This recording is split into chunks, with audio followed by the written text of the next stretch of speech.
Oh, yeah. Hi, good afternoon, everyone. We apologize for starting a couple minutes late. Welcome to another Equity in the Center LinkedIn Live. My name is Tanaja Jordan, and I work on comms with Equity in the Center. And I'm really, really excited for today's conversation with Fariha. I don't want to, I hope I pronounced your name right. I'm going to make sure I didn't pronounce it the wrong way. I'm really, really excited to be talking today about the subject of cultural humility. I'm the kind of person who doesn't like to butcher people's bios, so I like to let people introduce themselves. So, Faria, if you wanted to say anything by way of introduction, please feel free. Yes, thank you, Tanaja, and thank you everybody for joining. And I know lots of people hopefully will be seeing the recording because uh, I didn't send this out early enough. So I appreciate your patience. So yeah, I think so. My background is in education and communications, and people might wonder like, how does that tie into equity? Specifically and generally, and of course, like the work of education, through my definition, is like the work of like liberating the self and the collective. And same with communications, like how are we using this institutional medium and or visual and written form in order to like move towards what we see as an ideal world, and that defines and narrates like a lot of my work, and how that kind of looks with cultural humility and other trainings I do. It's like how to understand and have a basic understanding of like how your mind and brain processes thoughts, and then how those turn into stories, and then those stories like become somewhat fermented, or they're already kind of presented to you and with your awareness and surroundings, and then like that stereotype becomes reinforced when like you have some kind of connection in your brain. So some of it's like natural and innate, and then the other part of it isn't, right? And I think people don't look at cultural humility and bias and understanding oppression through an individual lens, where like what's our work to dismantle it. So I feel like a lot of the storytelling work I do doesn't, people don't see it in a larger perspective. I mean, storytelling is content creation, it is narrative shift, but it's also understanding the stories that we create through scientific means in our mind, and then also how do we dismantle those, right? And then how do we also dismantle that which we've absorbed indirectly through media, society. And so that's why I really appreciate like cultural humility as a term. And I also really appreciate the work I've done within schools, institutions, nonprofits, and such around like equity trainings, including the three I mentioned, like cultural humility, um, bias of different sorts, and then also understanding power and systems of oppression. And those are usually like the trainings I do. And again, I tie them all back to like, what is the story that you are telling yourself, or what is the story that's being told to you, and are you aware of it, right? So I will pause there, but that is kind of how my storytelling overlaps with my work in training, even when it's in schools and when it's in nonprofits that don't necessarily um, have me coming just to speak to their communications team or workshop with them, but have me, coming in a larger lens to work with individual or collective staff members. So yeah, so that's a little bit of my background. I definitely call myself a lifelong educator and communicator. And it's really exciting and wonderful when I can take like um, the umbrella like theme North Star in my life and tie it with training and tie it with like communications. So it's like I love when all my worlds combine, and doing equity trainings and comms trainings is like the perfect place. So I'm really excited to be speaking with you all here, like in I think maybe a 4.5 weeks or so. And yeah, I went way over your question. It's totally fine. And my first question is before we dig deeper into, because I'm really excited to talk about cultural humility with you. But first, how are you doing? And what's kind of sort of holding you together in the current time?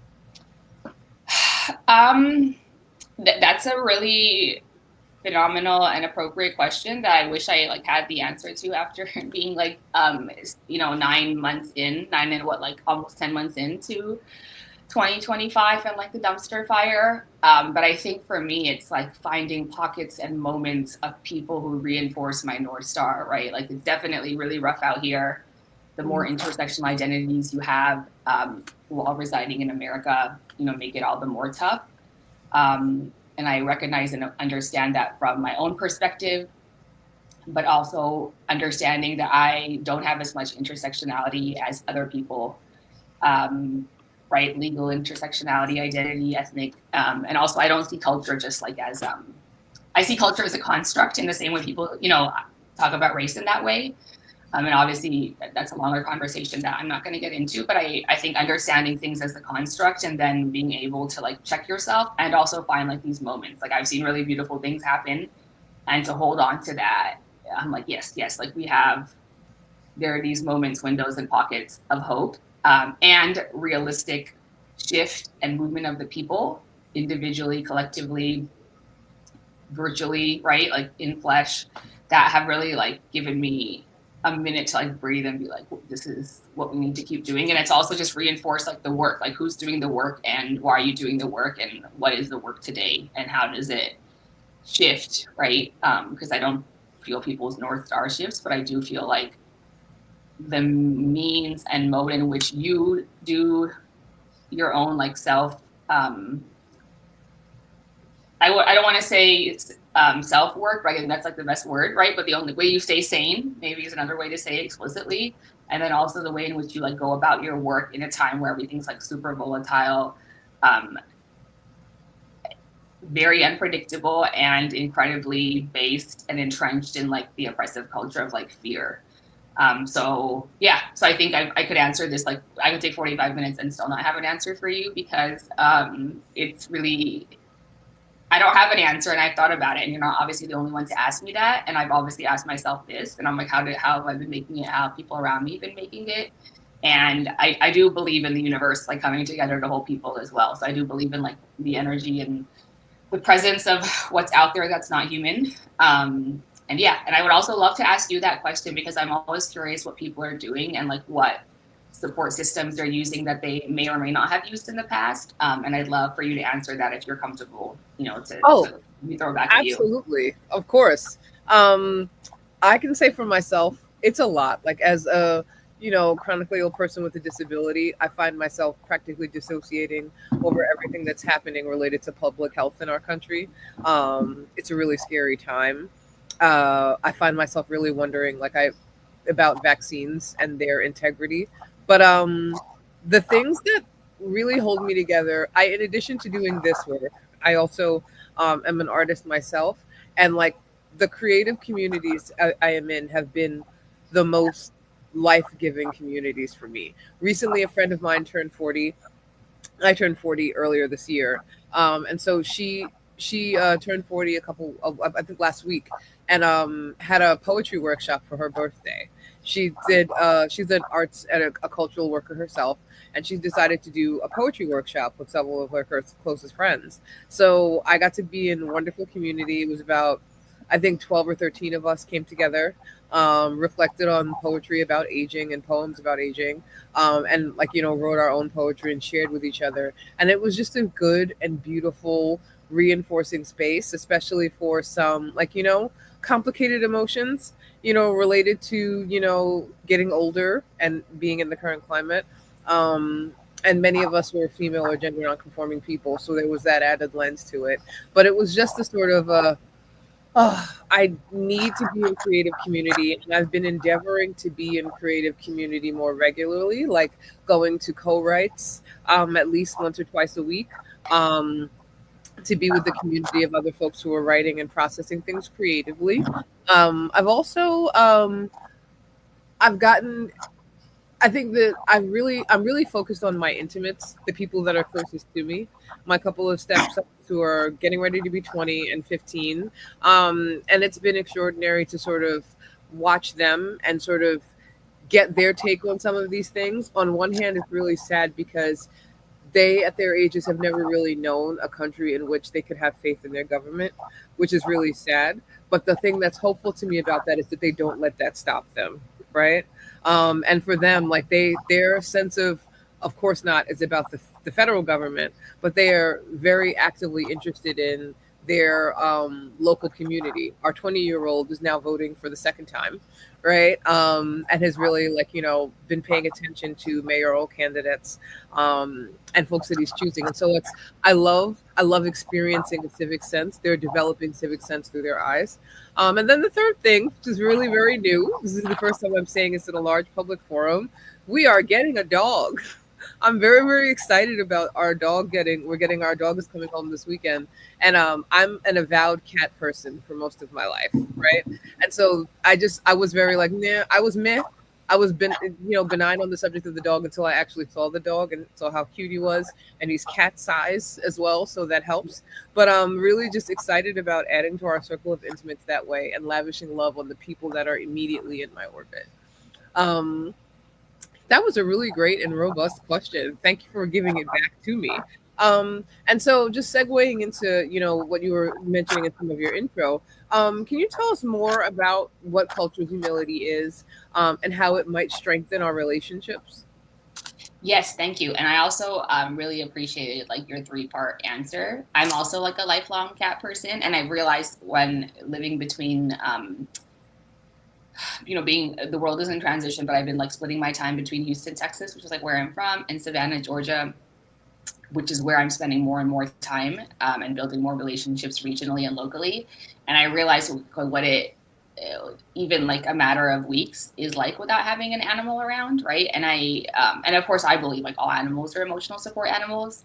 And I've talked about like people with my family like, oh well, if you had a dog, it would be like always, like in your periphery. And of course, dogs take more work, but I really appreciate that. And I just joined the 40s Club. I just joined the 40s Club like maybe 5 weeks ago.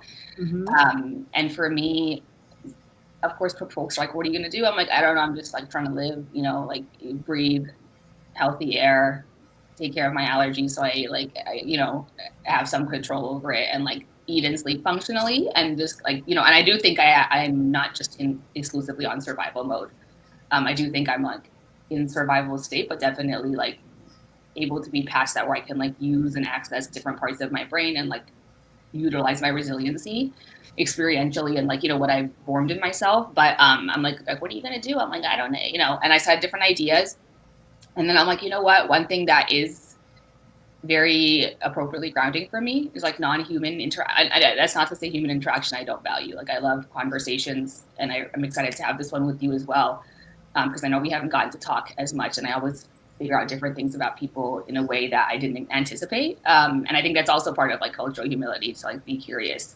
But yeah, so I'm like, if I can spend 40 half days or full days in nature, then I'm good, right? And it doesn't have to be, I have to go to a whole other country, it can be like a town over. But yeah, that's been like my goal. So like I can give myself 18 months so I can have a little bit of curve. But that's let's see if I hit it. But obviously I think like that's super needed. Like how am I just keeping it together? And what are the things outside of me that are keeping me together? And I'm really glad you asked this cultural humility question, because a lot of it is what is inside of you that not necessarily is helping you keep it together, right? Even though I do believe that a growth mindset and cultural humility are like maybe in the same like space of like understanding, moving, and growing.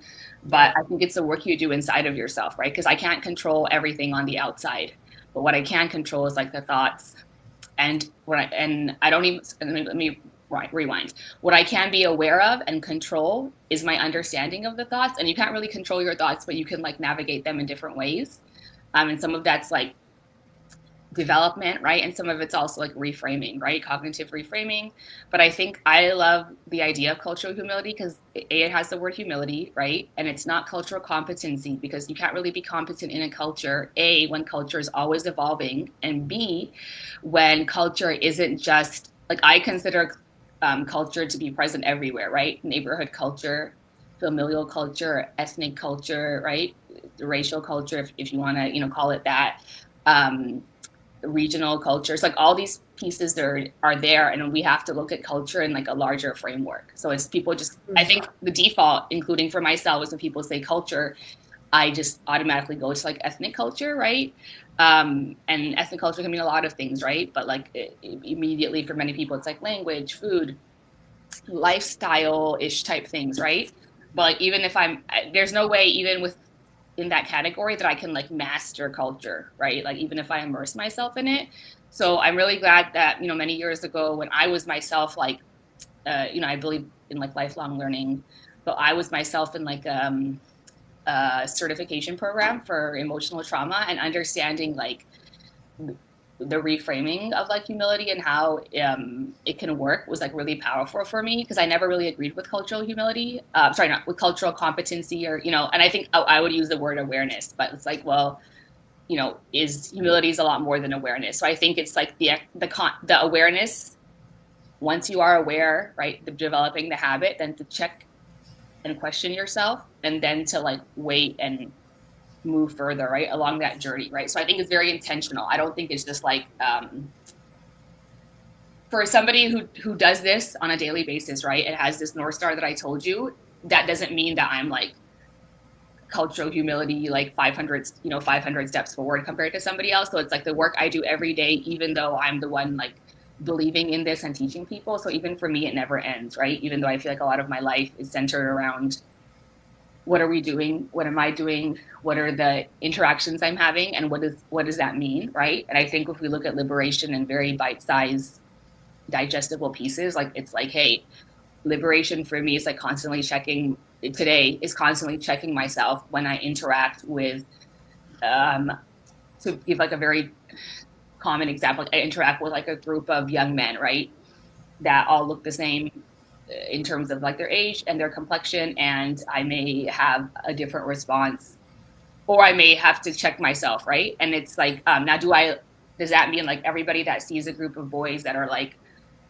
teenagers is automatically like, oh my God, I'm scared? No, they might be curious for different things, but it's also like understanding that, right? And then also understanding how people perceive me, which sometimes is something I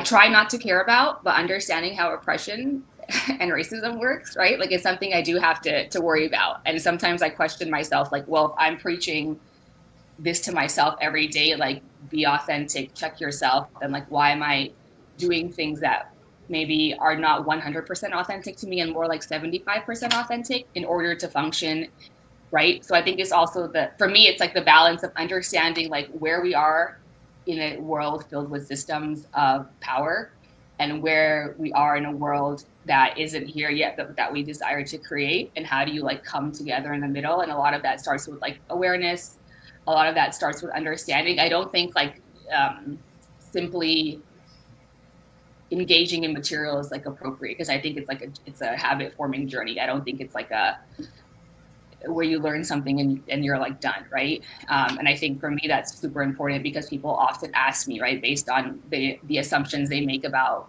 many things, right?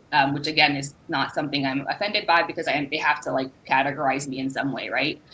And want me to do, you know, cultural competency, or how to work with X population, right? How to work with kids that are directly impacted by policing systems, like family policing through foster care or the correctional system, right? And so it's like, well, like, what do you? I don't.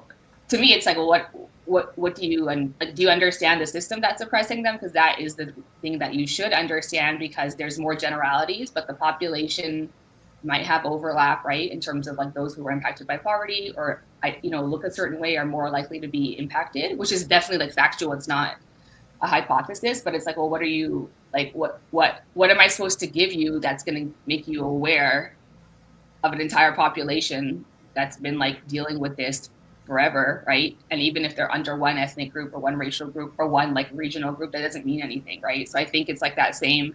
What does Chimamanda say? Like the one story. I don't know if you know. She's like the one story narrative or something like that. All like we have one story for all these people, right? And I think it's like, instead, why don't you check your understanding of the system, and a little bit of understanding history. You don't have to be a historian, right, to see how these things came to be. And then also just have cultural humility. Like ask yourself constantly, right, whenever you're having a thought that you can catch, like, oh wait, like what does that mean, right? And I think the science says, I wish I had my data on me, but it's like 10,000 thoughts like just flow through your mind, and you have to like, you know, computerize and like basically make little boxes. And so it's like, okay, well, your brain is extreme, like just miraculous in its processing, but right, you also have awareness that's very conscious and habit forming that you have to develop to constantly like ask yourself. And I don't think it ends or starts anywhere, if that makes sense. I think it's like, are you in the habit of understanding, are you aware Do you understand? And then do you question? And then, after that, it could be multiple different things, right? But even though I question my thoughts every day, doesn't mean that tomorrow, like, I'm gonna completely be like, oh, I always see like this population this way. Mm, Again, I think that's why it's like really critical for it to be like lifelong, and also for it to be like based on the idea of like humility, right? Like I come understand with the level of humility and humbleness, understanding that life is shifting, that I may have bias. Well, I mean, I do have bias, right? But I may have bias in this situation in this way. Everybody has bias. So I don't feel like it's, you have it or you don't. yeah. Like what you have it. What's more like what's more impact in your, what has more impact in your life when it comes to bias, right? And so yeah, so I feel like, to me it's like, how are you constantly humbling yourself and not assuming, and if you do assume, how are you checking yourself and asking yourself, like, hey, like, what am I doing? How does this relate to structures, right? Outside of my scientific, like, operational brain, how does this relate to structures of reinforcing power, right? And power over under, right? Generally power over when we have thoughts. And how are we shifting that to like power with, and that also involves like the ego, the humbling, the thoughts, right? It's like it's Yeah. very nuanced. So yeah, so that's, I think, how I would describe it. I always love when I can do cultural humility, because I do personally feel like it's needed for anybody and everybody. So I don't think it's like only X people need it, right? But also, do you understand the difference between competency and humility? And then do you understand that like stories start from within, right? Like I can narrate Susie's story, but what I'm really doing in narrating Susie's story is hoping that it impacts you with the internal story that you've developed and shifts that, right? So if Mm-hmm. you just learn Susie's story and you're like, oh, that's great, but it doesn't do anything, the whole point of like narrative shift, right, is like that it does something for you, and it's not immediate, right? It's slow.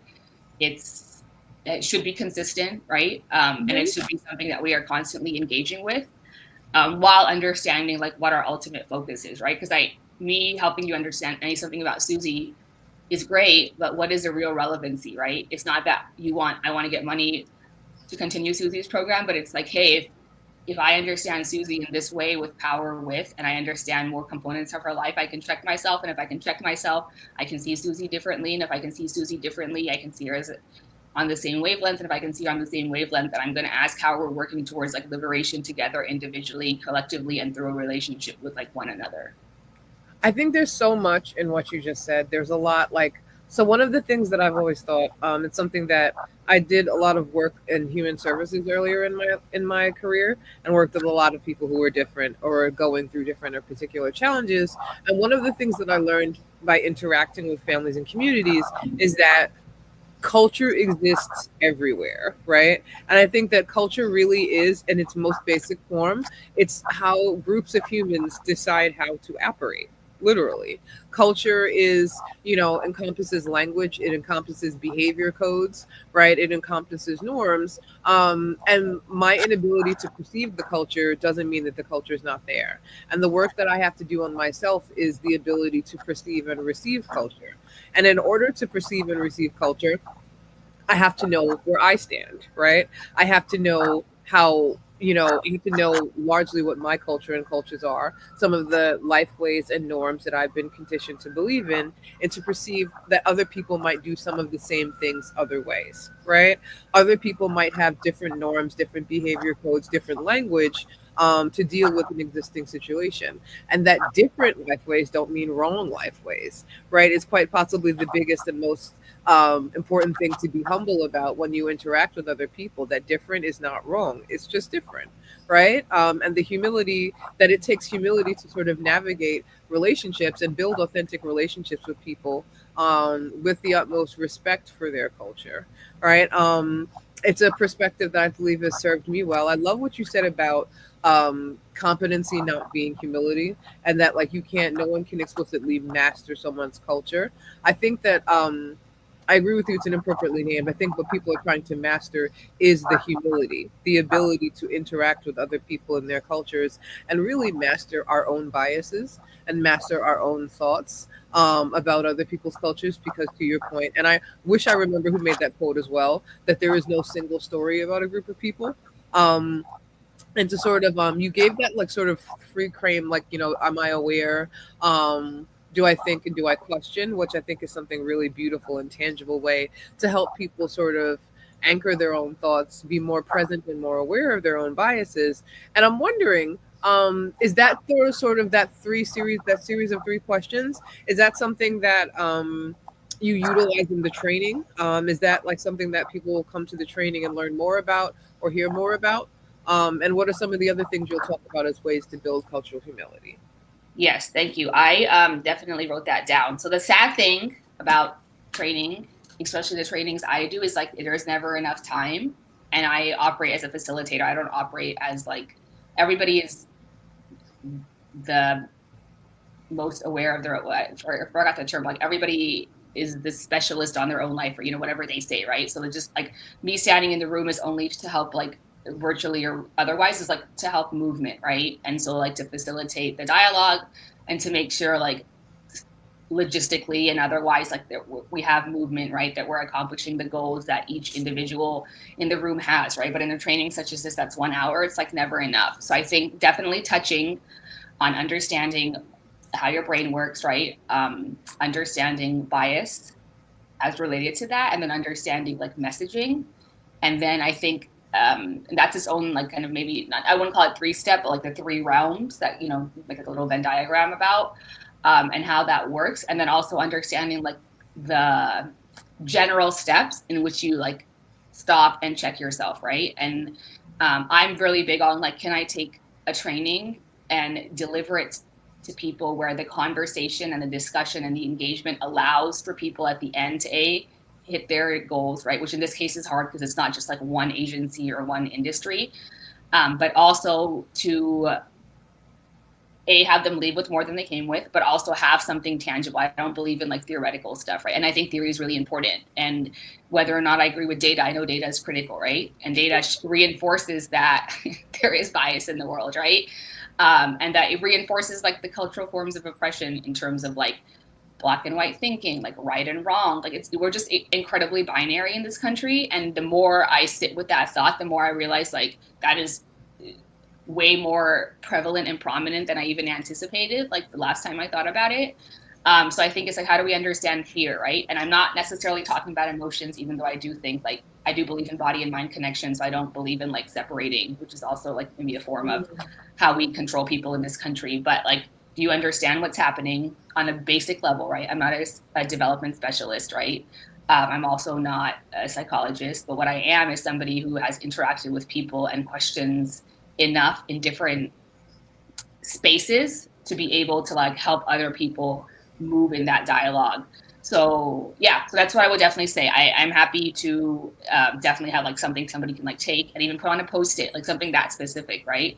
And then also I'm really big on like engaging with folks, folks engaging with one another, because oftentimes like they'll go to an incredible training, but then you're like, wait, I like, you know what I mean? Like what's happening after 6 months? Like you have an accountability partner at your job, at your space of community building that you can like check in with, right? And you can, and there's ways you check in with yourself. Like you could just put it on your calendar, right? I'm really big on like, what am I doing that's like incorporated into my lifestyle, that's manageable, that isn't overwhelming. Like maybe I don't have time to read a 300-page book, right? And if I do read that book, I'm going to be like, sometimes it's very overwhelming for me, right? Like to read a book on trauma, it hits too close to home. It's a lot to digest, right? But I'm like, okay, well, maybe I can do this, this, and this, and this, right?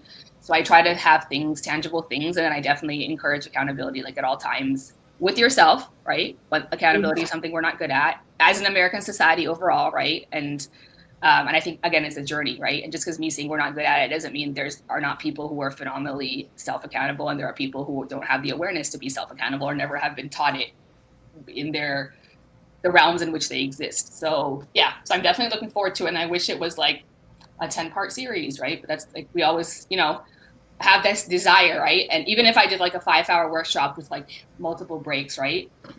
I still don't feel like it would be enough. And I say all that to say the work that people do on their own, in their own time, to reframe, to understand and reframe, right? Which is, I use reframe as like a very common word in therapy, but it's also like the understanding of thoughts. The more likely you are to move in the direction you want and be comfortable with analyzing yourself in a way that's not judgmental, right? Because judgment is like, again, something like we are so good at, right? And that reinforces like black and white, like something isn't gray, like this very binary culture, right? Judgment, fear, right? Fear instead of love, right? Understanding. And I think it's like, I wish I could learn like myself like every day something about the deeper concept of fear. And the more I learn about trauma and fear and oppression, like all those things tie together. So I don't think like anything we do in life is like in isolation, right? Whether it's within ourselves, within a theoretical framework, within our daily work, right? And I think the more I understand it about myself, the more I'm like, oh, cultural humility is so much more bigger than you know what I mean? It's like really the sky, not just like the cloud in the sky, right? And then you have like different components. So yeah, so I'm definitely looking forward to it, and definitely hoping people will take away things that they can do. And also keep relationships with other people that they may have known or may not have known, and then also keep a relationship with like equity in the center to see what else is appropriate for like their journey within their parameters. Like if this is their goal or this is like their discussed goal with their supervisorial staff, like what are you like what can we do to help navigate individually and as an institution that can help you in the times when equity is so critical, and being like even the term is like something we're not allowed to quote unquote use, right?